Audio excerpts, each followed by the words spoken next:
On Sunday, the interim president, Ali Mansour, announced that the presidential election will be held before the parliamentary polls, an amendment to the transitional roadmap, which was agreed upon by various political forces on July the 3rd.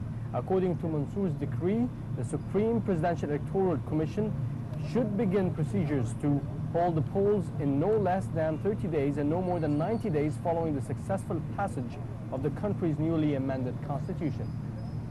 And also, Egypt's interim president, Ali Mansour, issued a presidential decree on Monday promoting General Abdel Fattah al-Sisi, the army chief and minister of defense, to the rank of field marshal.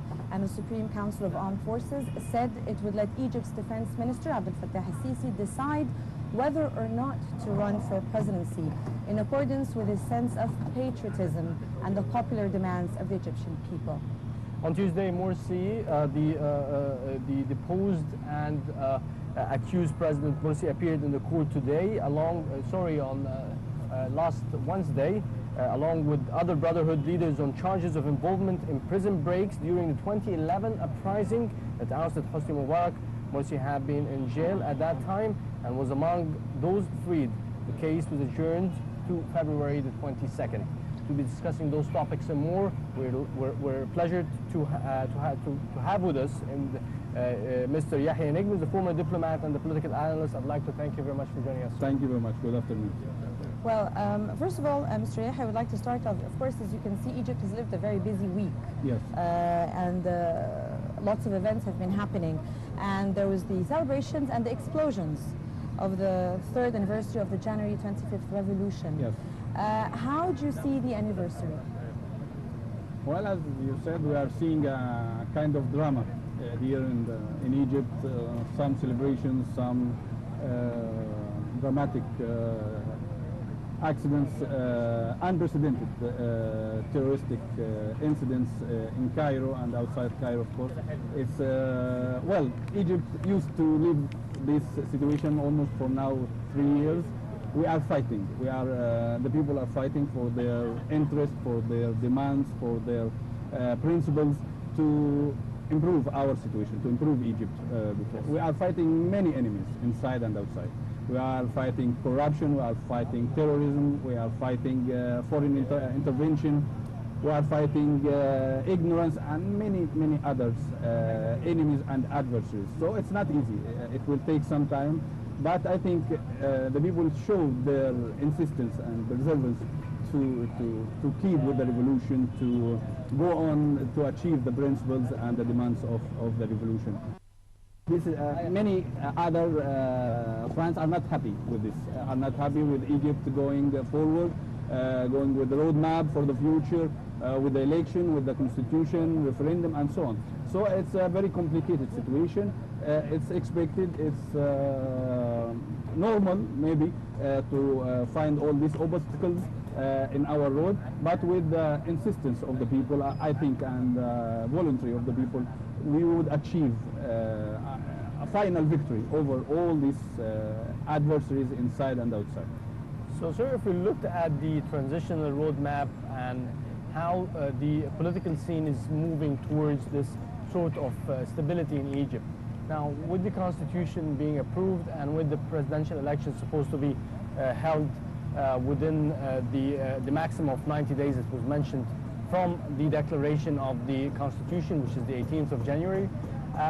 In your opinion, is Egypt now moving on the track or the expected track ever since the 30th of June? So it means that having a president after the 30th of June will be almost after a year from this date.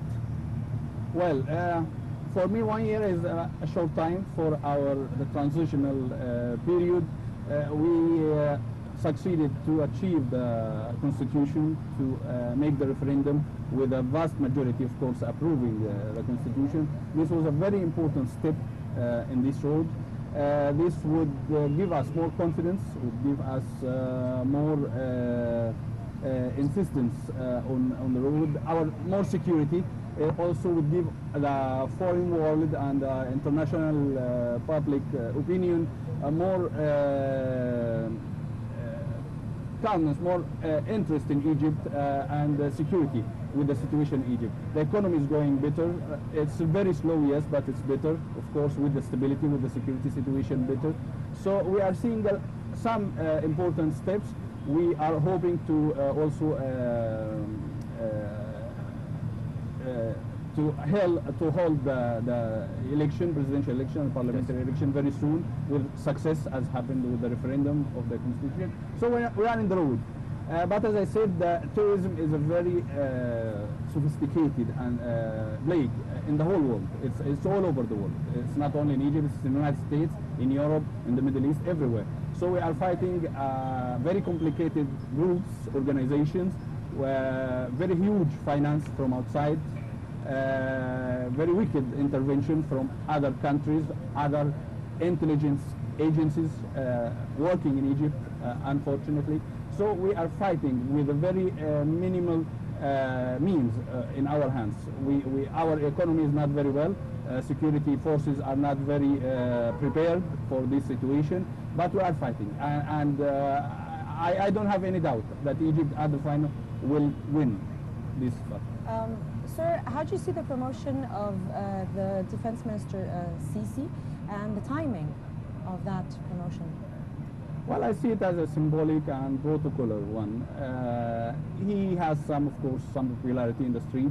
The government is... Why do you think the reasons are for the popularity? Well, what happened in 30th of June was very decisive in this matter.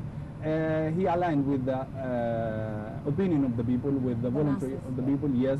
The armed forces took the right decision in that time. And this unity between the army and between the people was very, very significant for the people as well as for the armed forces and the security forces. Yes. So this unity gave him, of course, a lot of popularity. The people wanted a symbol, wanted a figure to be confident for the future. So I think General Sisi was the one, was the person in the right time, in the right place maybe, that got this confidence from the people, got this trust. And he is doing well in the past few months. He is working for improving the security, improving the preparedness of the armed forces. This, as I said, the unity between the armed forces and people in the streets, especially in the security field, is very important for the people, because the people suffered for almost 3 years without security, without strong government in the street. So the people see in him the figure for confidence and security. They need the confidence. So I think this is the reason. The government is recognizing his effort.